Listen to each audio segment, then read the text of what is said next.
Madame Bernice Nguessan, bonjour. Bonjour. Chaque année, le monde entier célèbre le 20 mars la journée de la francophonie, appelée Journée internationale de la francophonie.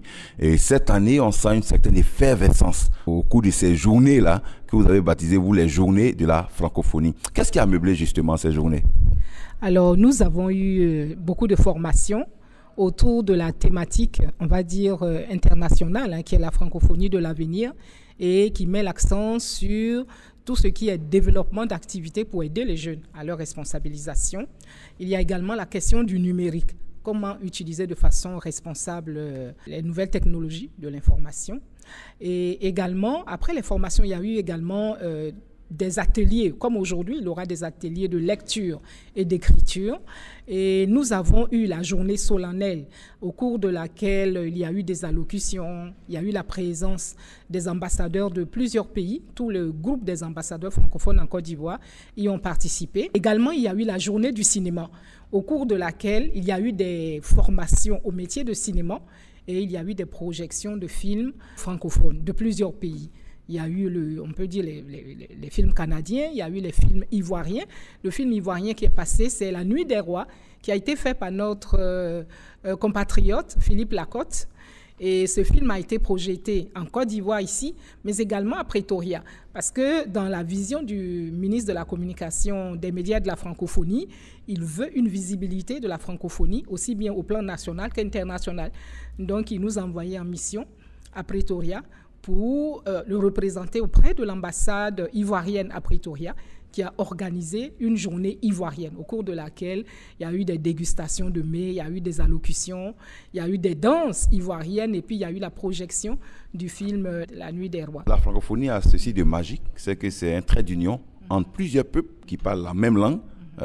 Et aujourd'hui, comment est-ce que vous concevez cela? Comment est-ce que l'Ivoirien doit s'approprier cette francophonie-là? La francophonie, c'est un atout. Nous parlons le français. En tout cas, en Côte d'Ivoire, c'est un trait d'union entre, on va dire, nos 60 ethnies qui nous permet de nous comprendre. Lorsque nous allons en dehors de la Côte d'Ivoire, nous pouvons facilement voyager parce qu'il y a d'autres pays qui parlent la même langue que nous.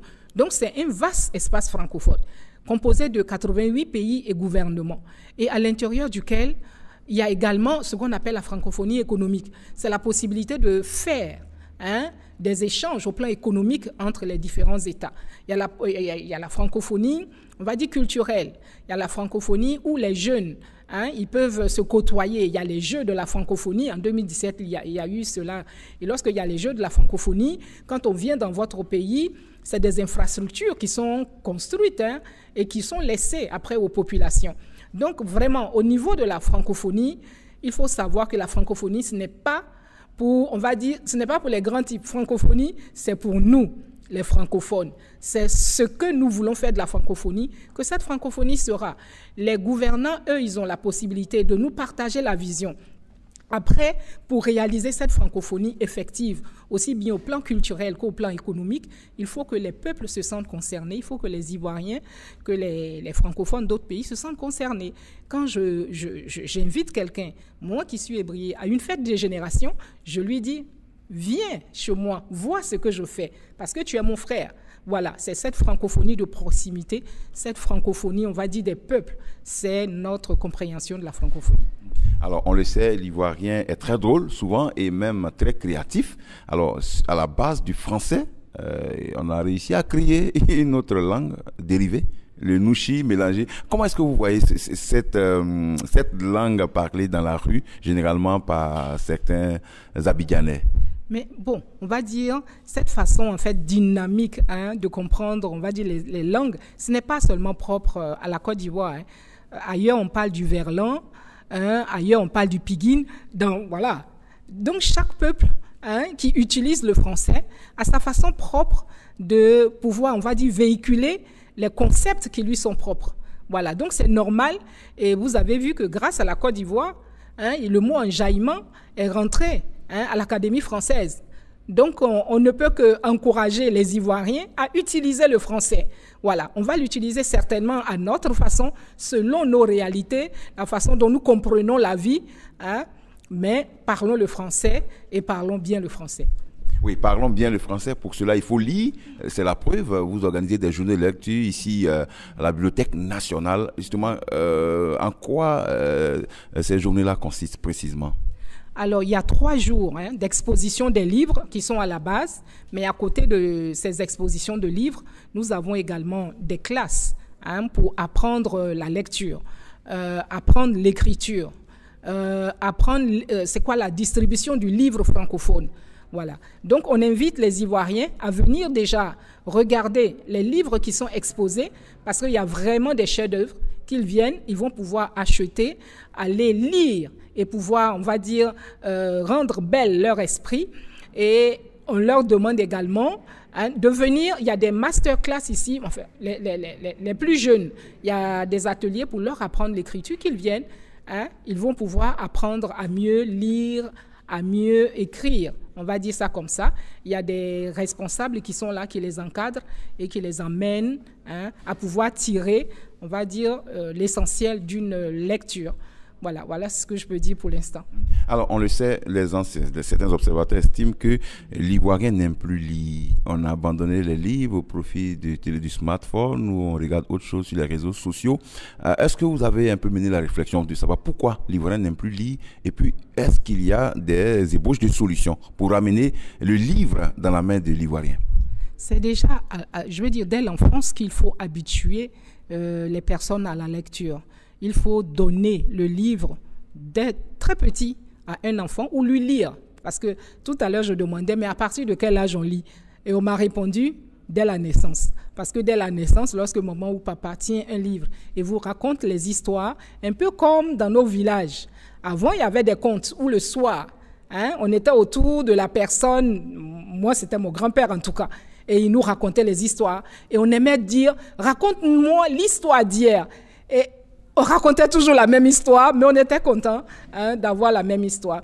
Donc, dès la petite enfance, il faut apprendre aux gens à lire. Mais maintenant, si, on va dire, l'opportunité n'a pas été donnée à cet âge-là, il y a toujours la possibilité d'apprendre à lire. Il faut visiter les bibliothèques. Voilà, nous avons des bibliothèques, une bibliothèque nationale. Nous avons également des librairies partout. Il faut visiter les librairies. On va dire, lire les livres sur des sujets qui nous concernent, parce qu'il y a plein de sujets. Les livres nous aident à éduquer nos enfants. Les livres nous aident à connaître les matières. Si nous sommes élèves, à mieux à comprendre, approfondir les différentes disciplines que nous étudions. Lorsque nous sommes professeurs, nous sommes enseignants, nous sommes obligés de nous mettre à jour régulièrement. Si nous sommes dirigeants d'entreprise, nous sommes obligés de nous cultiver sur divers domaines. Donc, le livre est essentiel. Le livre est essentiel. Je ne peux qu'inviter les hommes et les femmes, les jeunes, les enfants à lire. Parce qu'on va dire, pour pouvoir transformer, on va dire, sa mentalité, il faut lire. Si vous ne lisez pas, c'est difficile pour vous d'avoir des nouvelles choses. Et plus, on va dire, plus le temps passe, plus il faut des nouvelles choses. Et le monde change constamment. Et parce que le monde change, il faut lire et se mettre à jour. Sinon, on est dépassé. Alors, c'est d'ailleurs pourquoi vous avez organisé le concours de dictée aussi, et puis d'art oratoire. Tout cela, c'est pour stimuler la lecture. Oui. Alors, le concours de dictée et d'art oratoire, c'est fait à Bobo. C'est une des plus grandes communes d'Abidjan. C'est une école à PK18 qui a 4000 élèves. Et cette école, c'est illustré par sa citoyenneté. Bon, vous avez entendu parler du phénomène des congés anticipés où les élèves revendiquent indûment des choses. Et cet établissement a été vraiment très calme pendant toute cette période. Donc, on a pensé que pour leur geste de civisme, il était bon qu'on aille entretenir ces jeunes gens avec une telle activité. Donc, c'était des concours de dictée d'art oratoire et qui se sont soldés. Il y a eu des lauréats, 15 lauréats qui ont eu des lots. Il y a eu des ordinateurs, des ouvrages, des smartphones. Voilà, ils étaient contents. En tout cas, nous, on était contents aussi. Et aussi bien les parents, les enseignants, la principale du collège, ils étaient vraiment contents qu'une telle activité se soit tenue chez eux. Madame Bernice Nguessan, merci. Merci infiniment. Radio Côte d'Ivoire, Abidjan, 88.fm.